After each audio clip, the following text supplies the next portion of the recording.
আসসালামু আলাইকুম বন্ধুরা, আপনাদের সাথে শেয়ার করলাম হরিণবাড়িয়া পর্যটন কেন্দ্র পাথরঘাটা বরগুনা।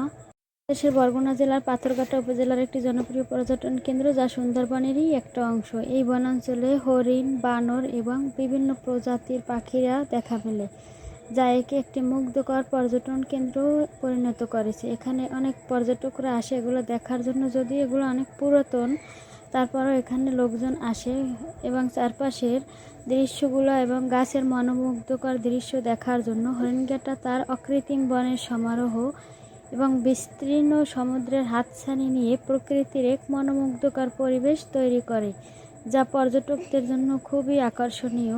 আপনাদের কারো ভালো লাগলে দেখতে আসতে পারেন পাথরঘাটা। এখানে বিভিন্ন পশু আছে, যদিও আমরা একটাও দেখতে পারি না, কিন্তু তারপরও আছে। এগুলো হয়তো আরও ভিতরে আছে।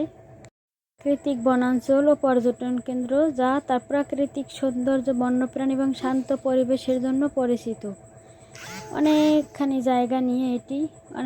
জায়গা নিয়ে মনে হয় যেন আজকে আর ফুরাইবে না, এরকম। এগুলো অনেক পুরাতন হয়ে গেছে, একবারে কেমন নিয়ে এগুলো নষ্ট হয়ে গেছে। তারপরও এখানে মানুষজন আসে, কম বেশি আসে, সবসময় এগুলো দেখার জন্য আসে। এখানে দুই সাইডে অনেকগুলো গাছ আছে, যে কেররা গাছ না কি বলে, অনেকে অনেক কিছুই বলতে পারে, হয়তো অনেকের এলাকার অন্যান্য নামও থাকতে পারে। ওই গাছগুলো এখানে আছে অনেকগুলো। এই যে আপনারা দেখতে পাইতেছেন, এই দুই সাইডে কিন্তু ছোট ছোট অনেক নৌকা আছে ফালাই রাখা। এগুলো মনে হয় অকেজো হয়ে গেছে নাকি, আমি অতটা জানিও না। তবে আমরা যদিও দেখতে পারি না, দেখা হতে পারে বনের প্রধান আকর্ষণ হরিণ। সেক্ষেত্রে ঢাকার প্রধান দুই বাস টার্মিনাল সায়দাবাদ ও গাবতলী থেকে সরাসরি বাসে চলে আসতে পারেন, আপনাদের যদি কারো দেখার ইচ্ছে থাকে এই পর্যটন কেন্দ্রটি। এখানে অনেক দূর দূরান্ত থেকেও মানুষ কিন্তু আসে। এই যে দেখেন, এইগুলো থেকে কি মানুষ হাঁটতে পারে? আমার তো হাঁটতেই ভয় লাগতেছে। কিভাবে হাঁটে মানুষ এগুলো দিয়ে জানি না, আমার খুবই ভয়কার এগুলো দিয়ে হাঁটতে, আমি হাঁটতে পারি না।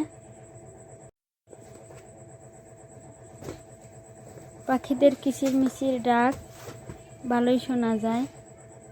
জেলার রামতলী উপজেলা সদর তালতলী থেকে প্রায় 8 কিলোমিটার দূরে এই হরিণঘাটা বাজারের পাশ থেকে এই বনের শুরু। চিরসবুজের মধ্য দিয়ে বয়ে গেছে বনে প্রবেশ করার রাস্তাটি, যার দুই পাশে ঠায় দাঁড়িয়েছে বিশাল আকৃতির বনজ বৃক্ষ। এই বনকে বলা হয় সুন্দরবনের এক অংশ, কারণ এই দুই বনকে আলাদা করেছে একটিমাত্র নদী। যাই হোক বন্ধুরা, ভালোই দেখলাম। আপনাদের দেখতে মন চাইলে চলে আসেন। সবাই ভালো থাকেন, সুস্থ থাকেন, যে যেখানেই থাকেন। দোয়া করি, সবার সফলতা কামনা করি। আজকের এ পর্যন্তই। আল্লাহ হাফেজ।